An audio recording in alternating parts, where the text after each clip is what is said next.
Hey guys, this is JC. I'm the owner of Altamont Family Hearing, and I'm jumping on this video. This is a little different than normal. I'm upset this morning. I had a patient. I had an appointment that really it's taken my whole morning, the joy out of my morning. I was telling my wife, I was like, I feel like I need to voice this, right? And what's happened is I have someone that reached out to me, someone that knows me, and said, "Hey, I think I want another opinion on what's going on with my husband's hearing." I won't shout their name out, no one's name out. This patient has been a longtime provider patient. Their provider has been Costco. They've had two sets of hearing aids, if I remember that correctly, from Costco. Recently, he had a significant hearing loss shift in one of his ears, and they came in going, the story is not adding up. Can you see what's going on? We did a full hearing evaluation. I was able to see both of his audiograms from before. The audiogram is a prescription, is their hearing loss. And the test was incomplete in so many ways. That is not unusual sometimes. What has me upset is this person has had medical components, medical concerns in their audiogram that should supersede the sale of a hearing aid. Many of us know I'm a Costco member. We buy our goods there: coffee, detergent, toilet paper, paper towels. They are, at the end of the day, a retail warehouse. They sell things. And I can't help but think that there was a sales agenda that superseded this person's health care. And the reason why it's upsetting is this person has a medical component, something called an air-bone gap, and significant threshold shifts and asymmetrical hearing losses. There's so many red flags, and they've never been told to go to an ear, nose, and throat specialist. They've never been told, you should see what's going on with your hearing. Just here are these hearing aids. Try these. Oh, I made an adjustment. Check this out. Never has this person been told, there may be a medical concern. There could be a steroid shot that can go to that eardrum to bring it back if caught immediately. There could be something on in their middle ear bones, something called a stapedectomy that I cannot perform. I'm not a medical doctor. I'm a hearing aid specialist. My specialty is hearing. I'm board certified in hearing. I find out, how can we get this person hearing better? And if there's a medical concern, what do we need to do first? Are they even a hearing aid candidate? And this is where my frustration comes in, because this is from an audiologist. The reason why that's frustrating is there's two camps in hearing. You would find a hearing aid specialist like me.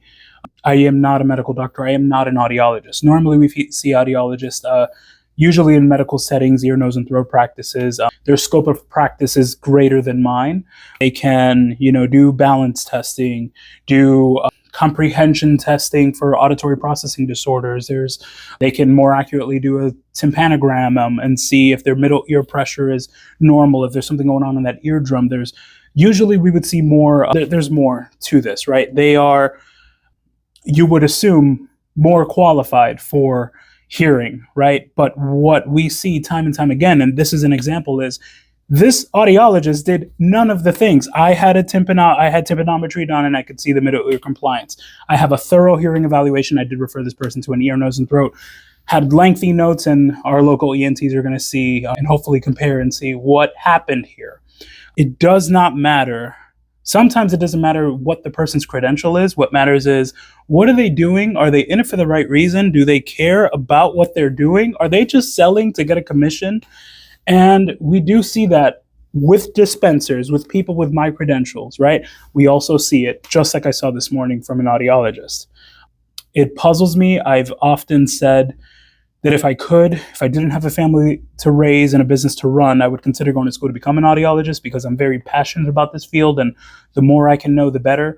Why someone would go through all that to not do a complete test? Anyways, I'm ranting. If you have doubts about your hearing evaluation, go get another opinion like this person did. I'm so thankful they did. The reason I'm upset is, if this man was my dad and he's had a medical concern, a medical component that hasn't been addressed because someone was trying to sell him a hearing aid, I would be furious. I would seek legal avenues against this if I have the time and the funds to go down that road. Because for those that don't know, if someone has sudden sensorineural hearing loss, if there's a threshold shift, there are opportunities. There may be intervention that can restore part of their hearing. speech testing wasn't done accurately, tympanometry was not done, bone conduction testing wasn't done completely. Just so much. I mean, I don't want to get nerdy with you guys, but hearing healthcare providers that are seeing this, those of you that are like, I don't really recommend chain stores, Sam's Club. I get ads to go to a Sam's Club and a Walmart all the time, and they're looking for salesmen of hearing aids. Don't go to a hearing aid salesman. If you feel like this person's just trying to sell you something, get another opinion. Go see someone else. I normally recommend going to an audiologist because usually, if the person's gone through that schooling, if the person's gone through that journey, I commend them for their education. I commend them for going down that road. I wish I would have taken that path earlier in life. Usually you would think that it's because they are passionate about helping others, that they are passionate about doing the right thing. What I saw today is such a disgrace for our profession in audiology.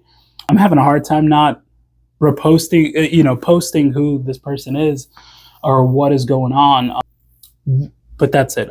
This is a 6-minute video. It's a long rant. No one's probably going to watch this. But if you are my friend, if you are my follower, if you are my family, if you are seeing this just because we've come up in some audiology thing and you've said, I want to learn more about hearing aids or hearing healthcare, get another opinion if you're unsure. No matter where you are in the country, go see somebody else and find out, is this making sense? Especially if you have your little spidey senses saying something is off.